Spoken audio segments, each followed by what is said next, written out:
Okay, once you've got your vision created, you've got your org chart started and developed, now it's time to start linking people, processes, and positions. It's one of the things that makes TouchStone so unique. So what I'd like to show you today is how you might take an existing job description and start building it in TouchStone. I mean, that's one of the things that makes TouchStone so unique, is this ability to link your employees to their positions and to all of their processes, so that each of your people has their very own employee-specific operating manual. That's how you get people to follow their processes. They need to be able to find them quickly. So how do you create this? Let me show you. I'm going to log into a new TouchStone account here. Let's say, for example, I have an existing job description for a customer service rep. So maybe I'm a residential HVAC company and I've got this job description for a customer service rep. And at the top, it lists the responsibilities, and then at the bottom, it lists the qualifications. And this is what we typically call an external job description. This is what you use to advertise for someone you want to hire for this position. You'll notice that under the responsibilities sections, this is a whole set of processes that we need to be able to train someone hired for this position. So I'm going to create a whole series of processes right now by just going to this job description and creating it in TouchStone. So the very first thing I want to do, let's go to the org chart. Let's make sure we have a customer service position. If you haven't created your org chart, it's very simple to do.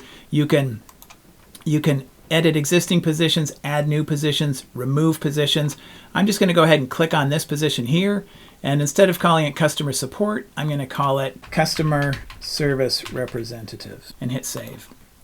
And you'll notice right under here, it's asking me for an objective. And what I would put under here is kind of usually this section of your job description. So I'm just going to go ahead and copy that and paste it right in here. What goes in here is the purpose of this position. The purpose of this position is to ensure exceptional customer service and satisfaction. They are the primary point of contact for our clients, addressing their inquiries, resolving issues, and providing support. This is not where you put what they do. You put what they do in the next section. So I'm going to come up here, and I'm going to assume that you don't have any processes in your TouchStone account yet. So I'm just going to go ahead and say add new process. And it's going to ask me for the process name. And the very first process I'm going to put in is this one, customer interaction. I'm just going to copy this and paste it right in here. And then it's going to ask me, well, where do I want to organize these processes? And I'm going to just say that this is all part of client fulfillment. Everything I'm going to put in, I'm just going to stick it in client fulfillment. So now you'll notice that it automatically gives me a new process called customer interaction. But there's some information about what the customer interaction process is. So I'm going to copy that, and I'm going to click on the process, and I'm going to paste that information right in here and hit save. Now I'm going to go back, and I'm going to go to the next process, add process name. I'm going to get issue resolution. I'm going to copy that, and I'm going to come up here, and I'm going to paste it in there. Again, I'm going to put under client fulfillment. I'm going to hit save. I'm going to select it. I'm going to grab the information, and I'm going to paste it in the objective and click save. So very quickly, I'm starting to build the job description for my customer service representative. And so now with the magic of video, I'm going to finish this step and build it out entirely for you, and you can see what it looks like.